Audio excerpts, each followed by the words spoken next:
So hello guys, this is me Ankita and welcome to my channel ACR hub. So आज के इस video में हम करने जाएंगे chapter 5 land resource and agriculture की रिवीजन। तो अगर आपको डिटेल वीडियो देखना है तो आप नीचे के लिंक पे जाके क्लिक कर सकते हैं, आपको डिटेल वीडियो की लिंक मिल जाएगी। ये वीडियो देखने के बाद आप नोट्स को भी रेफर कर सकते हैं, जिसकी लिंक आपको नीचे डिस्क्रिप्शन बॉक्स पे या कमेंट सेक्शन में मिल जाएगी। एंड इससे पहले जो 4 चैप्टर्स थे इस बुक के, बुक 2 ऑफ क्लास 12 जियोग्राफी, उसके भी रिवीजन वीडियोज़ आपको मिल जाएंगे प्लेलिस्ट पे मेरे। तो आप मेरे चैनल पे जाके रिवीजन वीडियो की प्लेलिस्ट को भी चेक कर सकते हैं। एंड ये वीडियो अगर पसंद आए तो इस चैनल को सब्सक्राइब कर देना, इस वीडियो को लाइक कर देना। एंड बिना किसी देरी के चलिए शुरू करते हैं हमारा वीडियो। तो ये जो चैप्टर है इसमें हम 2 चीज़ें पढ़ेंगे, फर्स्ट है लैंड रिसोर्स एंड सेकेंड है एग्रीकल्चर। तो हमें दोनों चीज़ों के बारे में बारी बारी पढ़ना है। फर्स्ट हम लैंड रिसोर्स को देखेंगे, उसके बाद हम एग्रीकल्चर के बारे में देखेंगे, ठीक है। अब लैंड रिसोर्स में जो है हमें 3 चीज़ पढ़ना है। फर्स्ट हमें पढ़ना है जो लैंड यूज की कैटेगरी है, ठीक है। फर्स्ट हमें कैटेगरी देखना है, उसके बाद हमें देखना है लैंड यूज में क्या चेंजेस आ रहे हैं, एंड थर्ड हम देखेंगे CPR means common property resource. तो फर्स्ट लैंड रिसोर्स वाले चैप्टर, लैंड रिसोर्स वाले पार्ट में हम 3 टॉपिक को देखेंगे, ठीक है। अब लैंड रिसोर्स क्या है? लैंड इटसेल्फ एक रिसोर्स है, बिकॉज हम जो आधे एक्टिविटीज जो है, काम है, हम क्या करते हैं, लैंड पे ही करते हैं, ठीक है। एंड ये एक बहुत इंपॉर्टेंट रिसोर्स है जिसमें डिफरेंट टाइप्स ऑफ वर्क होता है। अब ये जो डिफरेंट वे में लैंड को यूज किया जाता है, उसके अकॉर्डिंग लैंड को कैटेगरी वाइज में बांटा गया है, that is in 9 categories, okay. And ये जो लैंड यूज कैटेगरी या फिर लैंड यूज की रिपोर्ट कौन रखता है, that is by land revenue department. वो जो है लैंड यूज की रिकॉर्ड्स रखते हैं। अब लैंड कैटेगरी जो है 9 हिस्सों में बांटा गया है। अब इस 9 जो पॉइंट्स है या फिर 9 जो कैटेगरीज है, ये भी बहुत ईजी है याद रखना। तो हम फर्स्ट देखते हैं, that is forest, okay. First category है फॉरेस्ट, एंड फॉरेस्ट तो आपको याद रहेगा, फर्स्ट कैटेगरी है फॉरेस्ट। फॉरेस्ट में भी 2 चीजें हैं, फर्स्ट है क्लासिफाइड फॉरेस्ट एंड सेकंड है एक्चुअल फॉरेस्ट कवर। तो एक्चुअल फॉरेस्ट कवर जो है ये क्या होता है, जो एक्चुअली फॉरेस्ट है, ठीक है, मीन्स इतना जो एरिया है वो जंगल है, ठीक है, वो एक्चुअल में जंगल है। बट क्लासिफाइड फॉरेस्ट क्या होता है? क्लासिफाइड फॉरेस्ट मीन्स मान लो गवर्नमेंट ने क्या किया, इतना एरिया जो है वो जंगल है, बट गवर्नमेंट ने क्या किया, उसको थोड़ा और बढ़ा दिया या फिर थोड़ा और कम कर दिया एंड बोला कि इतना जो पार्ट है वो फॉरेस्ट कवर के अंडर आएगा। तो वो हो गया क्लासिफाइड, मीन्स जो क्लासिफाइड किया गया है बाय गवर्नमेंट। एंड दूसरा है दैट इज एक्चुअल, जो एक्चुअली है, ठीक है। अब इसके बाद देखो क्या है कि मान लो जंगल है, अब जंगल काट के, हमने सुना है कि जंगल काट के घर बर बनाते हैं। तो सेकंड ये है कि land put to non agricultural use. So second category है land put to non agricultural use. मान लो कि जंगल को काट के क्या बना दिया गया, घर या फिर बिल्डिंग या फिर पार्क, तो हम उसको क्या बोलेंगे, land put to non agricultural use. तो जो मैंने आपको ये लिंक बताया, या ये सिर्फ आपको याद रखवाने के लिए ये लिंक है। बाकी land put to non agricultural use means वो लैंड जिनको एग्रीकल्चर के अलावा यूज किया जाता है, जैसे बिल्डिंग बनाने के लिए, रोड या फिर पार्क या फिर कुछ और चीजें, ठीक है, इंफ्रास्ट्रक्चर बनाने के लिए, ठीक है। तो अब हम एक स्टोरी देख रहे हैं। फर्स्ट हो गया जंगल के बारे में, फिर हमने सुना कि जंगल काट के घर पर बनाया जाता है, ठीक है। अब अगर जंगल काट के घर या सड़कें या कुछ बनाया नहीं गया, स्कूल वगैरह बनाया नहीं गया, तो वो क्या रहेगा, वो लैंड क्या है, खाली रहेगी। तो इससे हमारी थर्ड कैटेगरी आती है, that is barren and waste land, ठीक है, बैरन लैंड्स, ओके, या फिर वेस्ट लैंड। वेस्ट लैंड का मतलब क्या होता है, वो लैंड जो वेस्ट हो चुका है, मीन्स जिसको हम काम में नहीं ला सकते, ठीक है, एग्रीकल्चर में नहीं ला सकते, जैसे रवाइंस हो गया, या फिर आप देख लो सैंडी एरियाज हो गए, ठीक है, या फिर दलदल वाली एरिया। तो वो सारे जो एरियाज है, वो सारे जो हम कह सकते हैं, वो सारे जो एरियाज है, लैंड है, उसको वो वेस्ट लैंड है, वो बैरन लैंड है, बंजर जमीन है, ठीक है। तो देखो इसको याद रखना कितना ईजी, आप एक स्टोरी के फॉर्म में इसको याद रख सकते हो। हमने थर्ड देखा बैरन एंड वेस्टलैंड। उसके बाद बंजर जमीन है, खाली पड़ी है। अब क्या होता है, बहुत सालों के बाद क्या होता है, उसमें क्या होने लगते हैं, घास वास आने लग जाते हैं। तो इससे आप चौथी कैटेगरी को याद रख सकते हो, दैट इज मिसलेनियस जो है क्रॉप्स एंड ग्रूव्स, ठीक है, क्रॉप्स एंड ग्रूव्स मीन्स जो डिफरेंट टाइप्स ऑफ क्रॉप्स या फिर डिफरेंट टाइप्स ऑफ जो ग्रूव्स है जब उगते हैं लैंड में, तब हम उसके कहते हैं land under miscellaneous crops and groves. तो फ्रूट्स के जो प्लांट है या फिर हम कह सकते हैं जो ऑर्किड्स वगैरह है, जब एक साथ उगते हैं एक ही लैंड पे तो हम क्या कहते हैं, मिसलेनियस क्रॉप। मिसलेनियस मतलब बहुत डिफरेंट टाइप के, नॉट अ पर्टिकुलर टाइप, ठीक है। तो इससे हमने 4 कैटेगरीज देख लिया। अब क्या होता है देखो, अब इस स्टोरी में थोड़ा और आगे बढ़ते हैं। अब क्या हुआ, घास वास उगने शुरू हुए, तो अब क्या हो गए, जो एनिमल्स वगैरह है आके उनको खाएंगे, ठीक है। तो वो क्या हो गया हमारा 5th कैटेगरी से आया पैस्चर लैंड, ठीक है। पैस्चर लैंड आपको रूरल एरियाज में ज़्यादा देखने को मिलेंगे, ठीक है, बिकॉज वहाँ पे जो है पैस्टोरलिस्ट वगैरह होते हैं, हर्डर्स होते हैं, चरवाहा होते हैं, ठीक है, जो अपने एनिमल्स को लेके क्या करते हैं, या फिर एनिमल्स जो है वहाँ पे पाले जाते हैं। तो पैस्चर लैंड रूरल एरियाज पे जो है पंचायत वगैरह उसको ओन करती है। कुछ लैंड जो है प्राइवेट होता है, कुछ है कॉमन प्रॉपर्टी होता है, मीन्स कोई भी जाके वहाँ पे अपने एनिमल्स वगैरह को लेके जा सकता है, ठीक है। तो वो हो गया पैस्चर लैंड, ठीक है। 5 कैटेगरी हो गए। अब 5 कैटेगरी के बाद से थोड़ा सा डिफरेंट है। फर्स्ट है दैट इज 6th है culturable land, waste land, culturable waste land. Sorry यहाँ पे स्पेलिंग गलत है, कल्चरेबल वेस्टलैंड। कल्चरेबल का मतलब क्या होता है, देखो कल्चरेबल वेस्टलैंड मीन्स वो वेस्ट है बट वो कल्चरेबल है, मीन्स अगर अभी आपको दिख रहा है वो वेस्ट है बट अगर उसमें आप कल्टीवेशन करोगे तो उसमें कल्टीवेशन होगी, मीन्स वो कल्चरेबल है। तो ये जो लैंड है, अगर ये 5 साल से ज़्यादा कोई लैंड जो है, 5 साल से ज़्यादा अगर कोई लैंड जो है खाली पड़ी है, बट अगर आप चाहे तो उसको एग्रीकल्चर में यूज़ कर सकते हैं, अगर आप टेक्नोलॉजीज वगैरह लाए, तो वो जो लैंड है उसको हम क्या कहते हैं, कल्चरेबल वेस्ट लैंड। ईजी है याद रखना, टर्म्स को समझो एंड याद रखो, ठीक है। कल्चरेबल वेस्ट लैंड हो गया। उसके बाद एक देखते हैं हम current fallow. Current fallow means क्या होता है, आप नाम से इसको भी समझ सकते हो। करंट मीन्स जो करेंटली फैलो है, मीन्स अभी वो फैलो है, ठीक है। अब करंट फैलो जो है प्रैक्टिस है, ये जो है 1 साल से कम, ठीक है, 1 ईयर से जो है कम, ठीक है। 1 साल से कम अगर कोई लैंड जो है खाली पड़ी है। अब ये जो प्रैक्टिस है कॉमन है, बिकॉज एग्रीकल्चर में क्या होता है, थोड़ा ना लैंड को रेस्ट दिया जाता है ताकि लैंड की जो फर्टिलिटी है वो वगैरह वापस आ जाए, मॉइस्चर वापस आ जाए, इसलिए जो है कॉमन प्रैक्टिस है that is current fallow, means जो करेंटली फैलो है, ओके। उसके बाद 8वां कौन सी कैटेगरी है, that is fallow other than current fallow, ठीक है। फैलो अदर देन करेंट फैलो।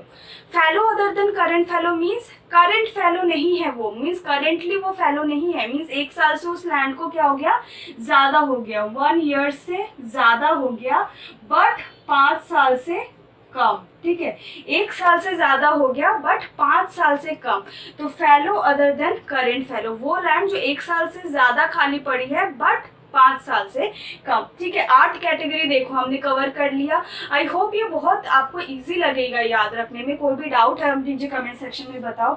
उसके बाद 9th कैटेगरी है नेट शोन एरिया, ठीक है। नेट शोन मीन्स कितना आपने उस एरिया में आपने कितना उगाया, ठीक है, नेट शोन एरिया, ठीक है। ये कितने हो गए, दैट इज 9 कैटेगरीज हो गए। 9 कैटेगरीज हमने कवर कर लिया, इजी होगा आपके लिए समझना, ओके। इसके बाद हम देखते हैं, ये तो हमने देख लिया लैंड यूज। अब ये जो सारे कैटेगरीज है इसमें चेंजेस आते रहते हैं, ठीक है। कोई डिक्लाइन हो रहा है, कोई इंक्रीज हो रहा है, वो क्यों हो रहा है उसको हम देखते हैं। तो सेकंड टॉपिक है वो है land use changes in India, ठीक है। चेंजेस क्यों हो रहे हैं, चेंजेस एक व्यक्ति में कब आता है, हम कहते हैं ना पैसे आ गए ये तो बदल गया, ठीक है। तो फर्स्ट हमारी क्या होगी, इकोनॉमी, ओके। फर्स्ट है इकोनॉमी, पैसे आने से सब बदल जाते हैं यार। तो पैसे आ रहे हैं, टेक्नोलॉजीज भी बढ़ रही है उसके साथ, बट पैसे आने के साथ साथ एक और चीज़ बढ़ रहा है वो है पॉपुलेशन। पॉपुलेशन में इंक्रीज हो रहा है, टेक्नोलॉजी में इंक्रीज हो रहा है, एज वेल एज जो इकोनॉमी है उसमें इंक्रीज हो रहा है। इसकी वजह से क्या हो रहा है, एक तो फर्स्ट जो फैक्टर है, इंपॉर्टेंट फैक्टर हुआ है, पॉपुलेशन में भी इंक्रीज हो रहा है, ठीक है। उसकी वजह से लैंड यूज कैटेगरी जो है चेंज हो रहा है।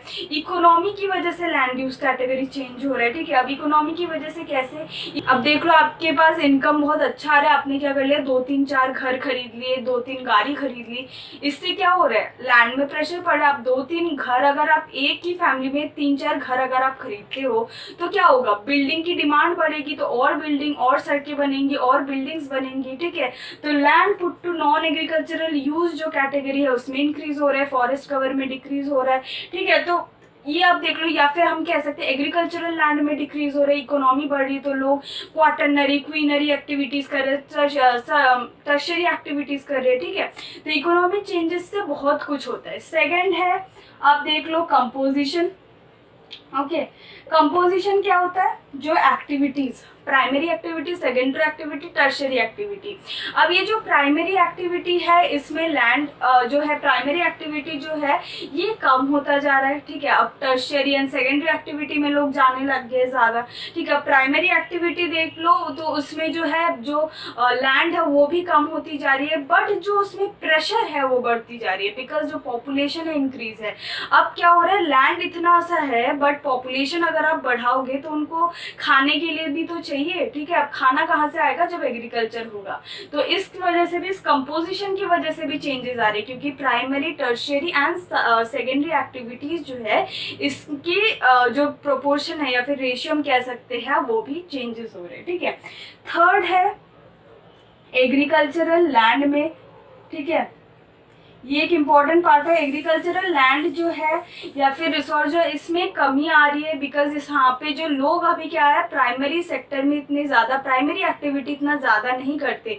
अब लोग क्या है, रूरल अर्बन माइग्रेशन होता है, क्यों होता है, वो अपनी खेती वगैरह छोड़ के इंडस्ट्री में काम करने जाती है या फिर शहरों में काम करने जाते हैं। तो एग्रीकल्चर में जो है वो पॉपुलेशन कम होता जा रहा है, बट डेवलपिंग कंट्री हमारा पॉपुलेशन बढ़ रहा है, या फिर हम डेवलप्ड नेशंस में देखिए वहाँ पे पॉपुलेशन बढ़ता है, जिसकी वजह से एग्रीकल्चर में प्रेशर आता है, बिकॉज खाने के लिए भी कुछ चाहिए। तो प्रेशर आ रहा है, बट जो लैंड है, जो लोग हैं, सब कम होते जा रहे हैं, ठीक है।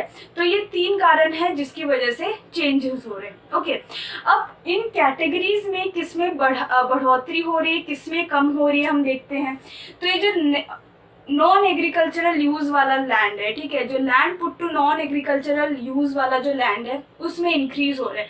ऑफ कोर्स ये बात है, पॉपुलेशन बढ़ रहा है, इंफ्रास्ट्रक्चर बढ़ रहा है, तो लैंड इसमें जो है बढ़ोतरी हो रही है। फॉरेस्ट में जो है बढ़ोतरी हो रही है, फॉरेस्ट कवर में, ठीक है, जो क्लासिफाइड फॉरेस्ट है, मीन्स जो फॉरेस्ट कवर है, एक्चुअल नहीं, जो फॉरेस्ट कवर है उसमें जो है इंक्रीज हो रहा है, ठीक है।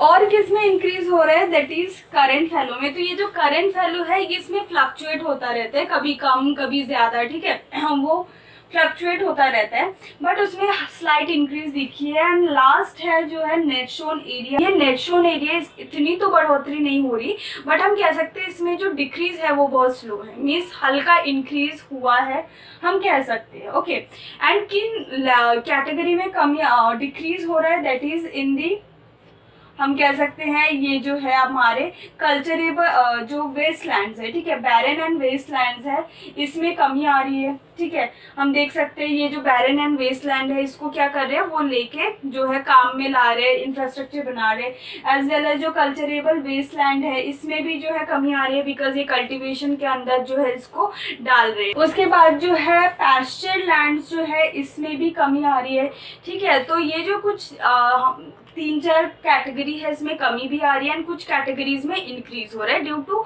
रीजंस हमने यहाँ पे पढ़ा। So that is all about category as well as changes, ठीक है। अब हम देखते हैं common property resource. Common property resource जो है 3 मार्क्स में पूछा जाता है, इंपॉर्टेंट है। कॉमन प्रॉपर्टी रिसोर्स क्या होता है, देखो लैंड 2 टाइप के हो सकते हैं। एक जो है private land, means privately owned है, आपने ज़मीन खरीद रखा है तो आपका पूरा जो राइट है आपका उस लैंड पे है, ठीक है, आपकी मोनोपोली उस लैंड पे रहेगी।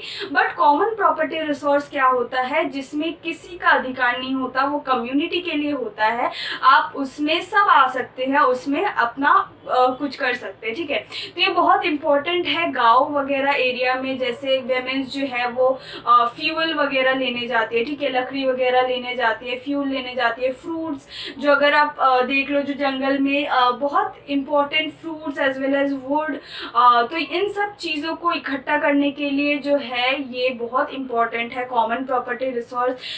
साथ में जो हर्डर्स है, ठीक है, जो चरवाहा है, जो पैस्टोरलिस्ट है, उनके लिए भी बहुत इंपॉर्टेंट है, बिकॉज पास्चर लैंड वगैरह जो है, इसलिए जो है कॉमन प्रॉपर्टी रिसोर्स जो है एक इम्पॉर्टेंट जो है लैंड है for the rural people, because वहाँ पे उनकी नीड्स वहाँ से जुड़ी होती है, ठीक है। तो ये है कॉमन प्रॉपर्टी रिसोर्स जिसमें हक सबका होता है, कोई पर्टिकुलर इंसान का नहीं होता। अगर आप एग्जाम्पल देना चाहे तो आप पार्क दे सकते हैं, या फिर पैस्चर लैंड जो कॉमन प्रॉपर्टी रिसोर्स के अंडर, फॉरेस्ट भी दे सकते हैं, ठीक है। तो ये सारे जो है आपके CPR है, मीन्स कॉमन प्रॉपर्टी रिसोर्स है, ठीक है। सो हमने इतना पढ़ लिया लैंड रिसोर्स के बारे में, अब हम पढ़ेंगे अबाउट दी एग्रीकल्चर, ठीक है। तो एग्रीकल्चर के बारे में पढ़ते हैं, उसके बाद हम पढ़ते हैं एग्रीकल्चर के बारे में, ठीक है। अब एग्रीकल्चर की लैंड यूज में भी चेंजेस आ रहे हैं, ठीक है।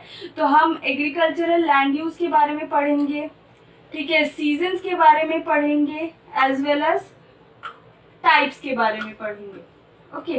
तो फर्स्ट हम पढ़ते हैं एग्रीकल्चरल लैंड यूज के बारे में। तो पहले तो ये जानना बहुत इंपॉर्टेंट है, जो एग्रीकल्चर है ये एक लैंड बेस्ड एक्टिविटी है, ठीक है। अगर हम सेकेंडरी एंड टर्शियरी एक्टिविटी को देखें, साथ में हम प्राइमरी एक्टिविटी को देखें, तो हम देख सकते हैं जो प्राइमरी एक्टिविटी है उससे प्रोडक्टिविटी भी ज़्यादा आती है, ठीक है, बिकॉज ये जो है प्योरली लैंड बेस्ड है, ठीक है। सेकेंड है क्वालिटी। अब एक लैंड की जो क्वालिटी है उसका डायरेक्ट असर पड़ता है एग्रीकल्चर में। अब सैंडी सॉइल हुआ तो क्या हो, एग्रीकल्चर होगा नहीं। अगर फर्टाइल सॉइल हुआ, एलुवियल सॉइल हुआ, तो ऑफकोर्स ही बात है वहाँ पे एग्रीकल्चर ज़्यादा होगा। तो क्वालिटी बहुत मैटर करती है। एंड थर्ड चीज़ ये है, ये जो एग्रीकल्चरल लैंड है ना, उससे आपकी जो दबदबा, ये जो सोशल हम कह सकते हैं ना पावर, वो भी बढ़ता है। जैसे अगर आपके पास ज़्यादा एग्रीकल्चरल लैंड है तो आप लैंड ओनर्स बन सकते हो, आप ज़्यादा पावरफुल बनोगे, ठीक है। अगर आपके पास छोटे एकड़ की ज़मीन है, कम लैंड है, तो आप क्या उतना पावरफुल नहीं रहोगे। तो गाँव में क्या होता है या फिर रूरल एरियाज में क्या होता है, जिनके पास ज़्यादा एग्रीकल्चरल लैंड होता है वो ज़्यादा पावरफुल होता है, ठीक है। तो इससे एक स्टेटस भी जुड़ी हुई है। तो हमने फर्स्ट देखा दैट इज लैंड एक प्योर लैंड बेस्ड एक्टिविटी है। सेकेंड क्वालिटी जो है बहुत इंपॉर्टेंट है। थर्ड है इससे सोशल जो है स्टेटस भी लोगों का बढ़ता है। बट हाल ही में क्या हुआ है, जो लैंड यूज, जो लैंड रिसोर्स है उसमें कमी आ रही है, ठीक है। भले ही हम देख ले कि हम अगर देख ले तो हम एग्रीकल्चरल लैंड में कल्चरेबल वेस्टलैंड को भी ऐड कर सकते हैं, हम फैलो लैंड को भी ऐड कर सकते हैं, बट इसमें जो है इतनी इंक्रीज नहीं हो रही है, ठीक है। जितनी की पॉपुलेशन में इंक्रीज हो रहा है उसके साथ साथ ये जो लैंड है फॉर एग्रीकल्चर उसमें इतनी इंक्रीज नहीं हो रही है। तो उसके लिए क्या इम्पोर्टेंट है अभी की कोई टेक्नोलॉजीज लाया जाए जिससे जो यील्ड है साथ में प्रोडक्टिविटी है वो बढ़ जाए, ठीक है। कम टाइम में प्रोडक्टिविटी को ज़्यादा बढ़ाया जा सके, ठीक है। उससे क्या होगी, जो क्रॉपिंग इंटेंसिटी है उसकी भी बात एक आती है। क्रॉपिंग इंटेंसिटी क्या है, इंटेंसिटी हम एक फॉर्मूला से इसको नापते हैं, that is the gross cropped area upon net sown area into 100। Gross cropped area and net sown area. Net sown area मतलब जितना लैंड है आपके पास एग्रीकल्चर के लिए उसमें आपने कितना क्रॉप्ड किया, आपने कितना उसमें से हम कह सकते हैं उसमें क्रॉपिंग की इंटू 100। तो ये है इंटेंसिटी, ओके। इसके बाद हम बात करते हैं सीजन्स के बारे में। तो 3 सीजन्स होते हैं, kharif, second is rabi and third is zaid, ठीक है। खरीफ रबी एंड ज़ेद।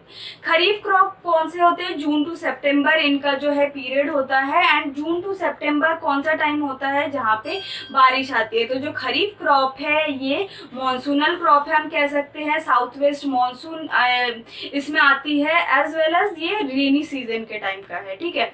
अब खरीफ क्रॉप कौन से होंगे फिर? अब देखो, रेनी सीजन में अगर कोई क्रॉप उग रहा है तो वो जो क्रॉप होगा वो ऐसा क्रॉप होगा जिसको पानी बहुत चाहिए, ठीक है। पानी किन किन को ज़्यादा चाहिए? जो है राइस हो गया, जूट हो गया, ठीक है, इनको क्या है? पानी चाहिए। उसके साथ कॉटन ले लो, ठीक है, जूट के साथ जैसे, और ज्वार, ज्वार के साथ बाजरा, ठीक है।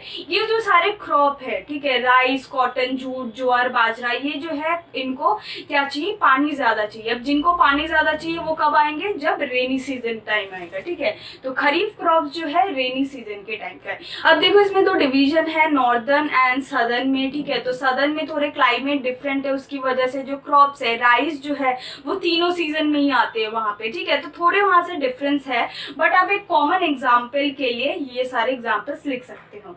उसके बाद रबी, रबी ऐसे क्रॉप्स है जो विंटर में टाइम के आते हैं, ठीक है, विंटर के टाइम का है, ठीक है। ये कब का है? ये जून टू सितंबर, ये अक्टूबर टू मार्च, ठीक है, October to March winter season.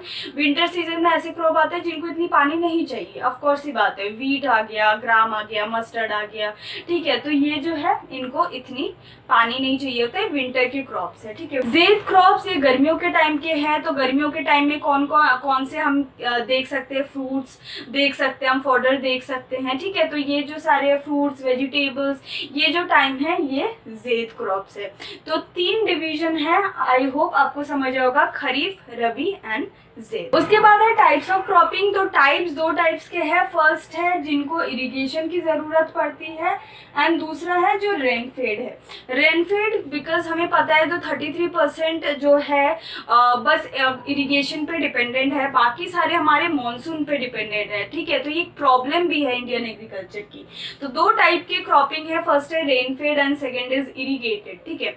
अब रेनफेड जो रेनफॉल पे डिपेंडेंट रहते हैं, सेकेंड इज इरीगेटेड। इरीगेटेड में भी 2, जो एक प्रोटेक्टिव फार्मिंग होता है, एक प्रोडक्टिव होता है। प्रोटेक्टिव मीन्स इरिगेशन इसलिए दिया जाता है ताकि मॉइस्चर को पूरा कर सके, पानी की कमी को पूरा किया जा सके, ठीक है, बिकॉज वहाँ पे इतनी पानी नहीं आती या फिर बरसात नहीं होती तो पानी नहीं मिलती, इसलिए जो है प्रोटेक्टिव फार्मिंग होती है, ओके। सेकेंड है प्रोडक्टिव। प्रोडक्टिव मतलब ये है कि जिसमें सरप्लस के लिए या फिर अच्छी ईल्ड के लिए, ठीक है। तो हम जैसे राइस, जूट, इनमें ज़्यादा पानी चाहिए तो इसमें प्रोडक्टिव फार्मिंग होती है, ओके। प्रोडक्टिव फार्मिंग मीन्स वहाँ पे बारिश तो आती है, आप पे पानी है, मॉइस्चर है, बट आपको एक्स्ट्रा इरिगेशन इसलिए चाहिए ताकि वहाँ पे अच्छी ईल्ड हो सके, ठीक है। तो ये है प्रोडक्टिव एंड प्रोटेक्टिव। उसके बाद और एक है that is dry land and wetland. Dry land means जहाँ पे 75 सेंटीमीटर से कम जो है पानी बरसता है, एंड वेटलैंड मीन्स जहाँ पे पानी मिलता है, ठीक है। तो ये है टाइप्स ऑफ आपके क्रॉप्स, ओके, टाइप्स ऑफ आप एग्रीकल्चर आप कह सकते हो, क्रॉपिंग कह सकते हो। इसके बाद एक है फूड ग्रेन्स। तो इसको मैं इस वीडियो में कवर नहीं करूंगी, आप नीचे उस डिटेल वीडियो में जाके आप देख सकते हैं, बिकॉज वहाँ पे आपको मैंने पूरे डिवीजन के साथ एज वेल एज मैंने पूरे आपको बॉक्स चार्ट दे दिया था, उसमें बहुत अच्छे से समझा रखा है, तो आप उसको प्रेफर कर सकते हैं, ठीक है। तो मैं आपको बता दूं, ये जो फूड ग्रेन वाला पार्ट है या फिर जो भी सारे क्रॉप्स के बारे में बताया गया उसमें से सारे इंपॉर्टेंट नहीं है, बट आपको समझना है थोड़ा सा। जैसे 1 मार्क्स वगैरह के क्वेश्चन आ सकते हैं, इसमें से 5 मार्क्स के भी क्वेश्चन आ सकते हैं। जैसे आपको बोलेंगे कि किसी भी एक फाइबर क्रॉप के बारे में लिखो, ठीक है। तो जो है आप अच्छे से जूट के बारे में, कॉटन के बारे में, टी, कॉफ़ी, राइस, व्हीट, जो थोड़े मेन हैं उनके बारे में अच्छे से पढ़ना है, बाकियों को थोड़ा सा समझ के आप उसको याद रख सकते हो, ठीक है। उसके बाद हम डायरेक्टली आते हैं क्या स्ट्रैटेजीज ली गई है बाय द गवर्नमेंट, ठीक है। कौन कौन सा स्ट्रैटेजीज ली गई है फॉर द डेवलपमेंट। तो एक जो चीज़ है वो है green revolution, okay. Green revolution आपने सुना होगा, हरित क्रांति जिसको कहते हैं। अब ग्रीन रेवोल्यूशन से पहले जो है हम देख सकते हैं क्या क्या हुआ था। जैसे इंडिया जो है इंडिपेंडेंस से पहले जो एग्रीकल्चर होता था वो सबसिस्टेंस के लिए होता था, अपनी लाइवलीहुड के लिए किया जाता था, ठीक है, बेचने के लिए या फिर उन सब के लिए इतना नहीं किया जाता था। बट जैसे ही इंडिपेंडेंस हुआ, जो गवर्नमेंट है इन सेक्टर पे ज़्यादा ध्यान देने लगी, ठीक है। तो गवर्नमेंट ने जो है उसके बाद काफ़ी स्ट्रैटेजीज ली, जैसे कैश क्रॉप्स की तरफ मूव हुए, एज वेल एज जो है उन्होंने क्या किया, क्रॉपिंग जो लैंड है उसको भी बढ़ाने की कोशिश की गई, साथ में इरिगेशन वगैरह प्रोवाइड किए जाने लगे, ताकि जो है एग्रीकल्चरल जो सेक्टर है, एक्टिविटी है, और ज़्यादा इंक्रीज हो सके, प्रोडक्टिव हो सके, ठीक है। बट एग्रीकल्चरल प्रोडक्शन जो है 1950 में स्टैग्नेट हो गई थी, ठीक है। इसकी वजह से 2 प्रोग्राम्स लिए गए, intensive agriculture district programme and intensive agriculture जो है एरिया प्रोग्राम, इनको लिए गए बिकॉज स्टैग्नेशन आ गया था, ठीक है। फिर 1950s में हम देख सकते हैं फूड क्राइसिस, फेमाइन जो बिहार में आया था, उसकी वजह से क्या हुआ, जो क्रॉप्स है, जो बीज है, ठीक है, उसको इंपोर्ट कराने जाने लगा, जैसे राइस, व्हीट, इनको क्या करते थे, इंपोर्ट करते थे मेक्सिको, फिलीपींस से, ठीक है।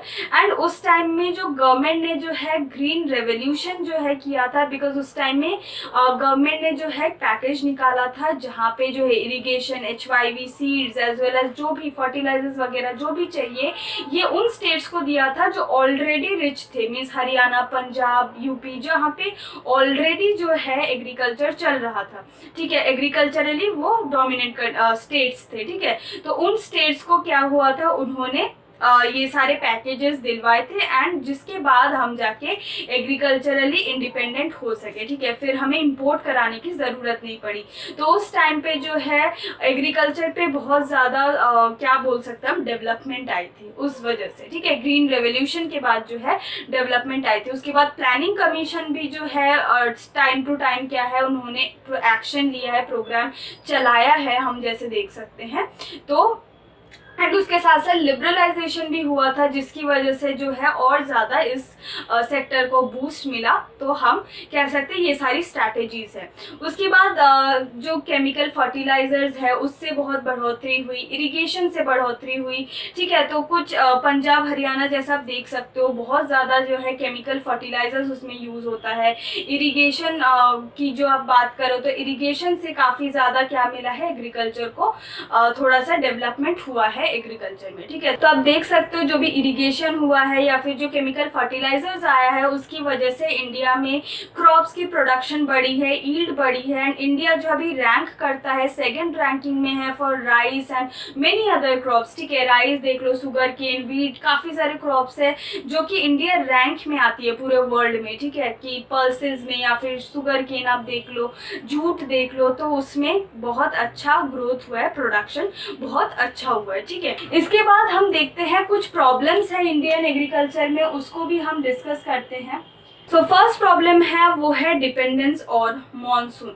सो फर्स्ट है मॉनसून से रिलेटेड प्रॉब्लम। अब जैसे मैंने आपको बताया, मॉनसून में बहुत सारी स्टेट जो है अभी भी डिपेंडेंट है, सबको इरिगेशन की फैसिलिटी नहीं है। ओनली 33% जो है एरिया है अंडर इरिगेशन है, बाकी सारे मॉनसून पे डिपेंडेंट है। एंड इंडिया का जो मॉनसून है बहुत ही अनइवन है, कहीं पे ज़्यादा, कहीं पे कम, एंड कहीं पे ज़्यादा आ गया तो उसमें फ्लड्स आ जाते हैं, कभी कभी फ्लैश फ्लड्स आ जाते हैं गुजरात, राजस्थान में, ठीक है।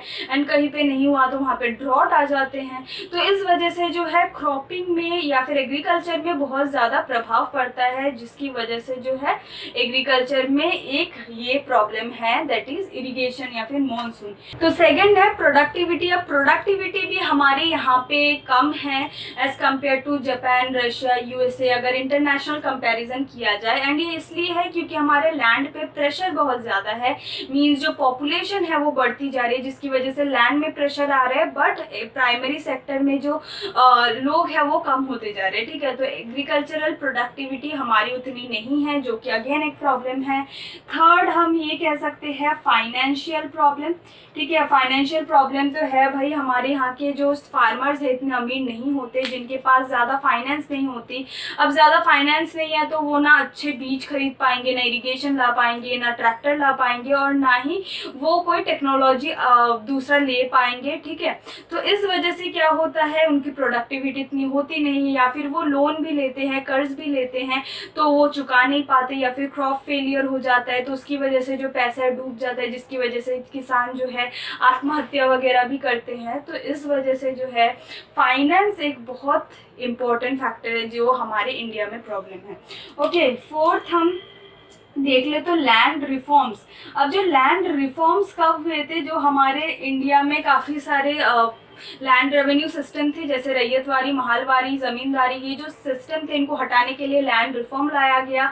बट ये इम्प्लीमेंटेशन उतनी अच्छी नहीं हुई बिकॉज पॉलिटिकल, अब देख लो पॉलिटिकल इतनी विल नहीं थी, या फिर जो गांव में जो लॉबीज़ वगैरह है वो उन्होंने क्या किया, वो रिफॉर्म्स को अच्छे से लागू होने नहीं दिया। तो ये जो रिफॉर्म्स है, लैंड रिफॉर्म्स, ये इतने अच्छे से लागू नहीं हो पाए जिसकी वजह से प्रॉब्लम है। ओके, उसके बाद फिर देखें तो हम fragmentation of land. Fragmentation of land means land जो है टुकड़ों टुकड़ों में है। तो कुछ फार्मर्स के पास आप देखोगे 1 हेक्टेयर से कम ज़मीन है, एज वेल एज 0.5 हेक्टेयर से भी कम ज़मीन है। तो जो फार्मर्स है उनके पास बहुत ही छोटे छोटे पीस ऑफ लैंड हैं जिसमें से वो जो भी उगाते हैं वो उनके लाइवलीहुड के लिए यूज़ हो जाता है, वो बेच नहीं पाते। ठीक है, तो इस वजह से क्या है, फ्रैगमेंटेशन भी एक प्रॉब्लम है इंडियन एग्रीकल्चर में। ठीक है, छोटे छोटे लैंड है, कोई बड़ा ज़मीन नहीं है, तो कैसे चलेगा। उसके बाद 6th अगर हम देखें तो वो है कमर्शियलाइजेशन। कमर्शियलाइजेशन में लैक है, okay, lack of commercialisation, because जो भी फार्मर्स इंडिया में उगाते हैं ज़्यादातर वो क्या करते हैं अपने लाइवलीहुड के लिए। ठीक है, बहुत कम ही वो बेचते हैं। तो मार्केट में बेचना अगर कम हुआ तो क्या होगा, पैसे ज़्यादा नहीं आएंगे, एंड पैसे ज़्यादा नहीं आएंगे तो एग्रीकल्चर उतने अच्छे से नहीं हो पाएगा। ठीक है, तो कमर्शियलाइजेशन की लैक है, जो भी वो उगाते हैं ज़्यादातर वो लाइवलीहुड के लिए उगाते हैं। ठीक है, बिकॉज ज़मीन अगर छोटी होगी, ज़्यादा आपके पास पैसे नहीं होंगे, टेक्नोलॉजी नहीं होगी, तो आप उतना उगाओगे कैसे, करेक्ट। तो इस वजह से जो है ये भी एक प्रॉब्लम है। उसके बाद है अंडर अनएम्प्लॉयमेंट। ठीक है, एक अनएम्प्लॉयमेंट की भी समस्या है।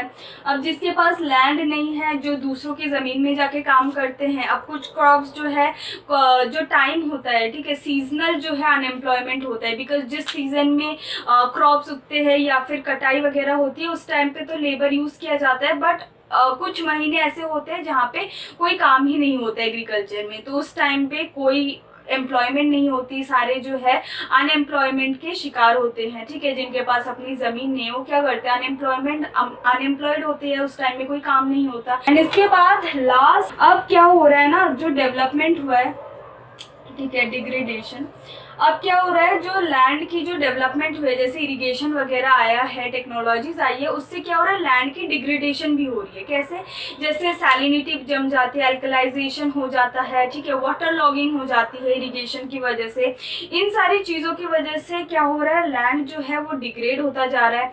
जो करंट फैलो है, मीन्स लैंड को यूज़ करने के बाद एक कुछ जो है कुछ टाइम के लिए जो खाली छोड़ा जाता है, वो टाइम भी क्या हो रहा है, कम होता जा रहा है। उस टाइम की वजह से क्या हो रहा है, वो टाइम कम होता जा रहा है, इसलिए फर्टिलिटी अच्छे से नहीं आ पा रही, मॉइस्चर रिटेन नहीं हो पा रहा है, जिस वजह से लैंड जो है खराब होती जा रही है, डिग्रेड होती जा रही है। ओके, तो ये सारे जो रीज़न है, 8 रीज़न है, इसमें से कोई 5 रीज़न जो है पूछे जाते हैं, या फिर ये जो टॉपिक है बहुत इंपॉर्टेंट है, इसमें से जैसे कोई भी 2 या फिर कोई भी 3 फैक्टर्स आपको पूछ लिए जाएंगे डायरेक्टली ना 5 मार्क्स क्वेश्चन, तो इनको बहुत अच्छे से प्रिपेयर करना। आई होप आपको ये समझ आया हो। ठीक है, सो इसके लास्ट में हम थोड़े क्वेश्चन आंसर डिस्कस कर लेते हैं, 1 मार्क्स के जो MCQs क्वेश्चन है। ओके, सो फर्स्ट क्वेश्चन आप देख सकते हो, which is not a land use category. तो लैंड यूज कैटेगरी कौन सी नहीं है, ऑफ कोर्स मार्जिनल लैंड, बाकी आप देख सकते हो national area, culturable wasteland, fallow land, ये तीनों ही लैंड यूज कैटेगरी है। ओके, सेकंड है what one of the following is a main reason due to which share of forest has shown an increase in the last 40 years. Forest share में increase हुआ है last 40 years में, क्यों? इसका answer ये होगा because increase in the notified area allotted for the forest growth. मैंने आपको बताया actual forest cover and classified, तो क्लासिफाइड फॉरेस्ट में बढ़ोतरी हो रही है, इसका आंसर है दैट इज सी। थर्ड जो पॉइंट है that is which one of the following is the main form of degradation in irrigated area, that is of course salinization of soil. ठीक है, salinization is the main reason, because water irrigation की वजह से जो है सैलिनाइजेशन बढ़ता है। Fourth है विच one of the following crops is not cultivated under dry land farming. कौन सा ऐसा क्रॉप है जो ड्राई लैंड में, मीन्स जहाँ पे बारिश कम होता है वहाँ पे उगाया नहीं जाता? तो ऑफकोर्स रागी, ज्वार, ग्राउंडनट, ये सारे ड्राई लैंड में उगाए जा सकते हैं। शुगर केन जो है उसमें पानी चाहिए, तो वो है आंसर। ठीक है, लास्ट है fifth, that is in which of the following group of countries HIV of wheat and rice was developed. So of course Mexico and Philippines, ठीक है, यस मेक्सिको एंड फिलीपींस। तो मेक्सिको एंड फिलीपींस से जो है rice and wheat के जो बीज है वो लाया गया था। सो दैट इज योर 1 मार्क्स के जो MCQs है। So this is all about the chapter. I hope you find this chapter good, informative. So video कैसा लगा आप नीचे बताएं, कोई भी डाउट है तो आप कमेंट कर सकते हैं। एंड अगर ये वीडियो पसंद आया तो इस चैनल को सब्सक्राइब करना ना भूले, वीडियो को लाइक करना ना भूले। एंड मिलते हैं अगली वीडियो में। Till then stay tuned, bye bye.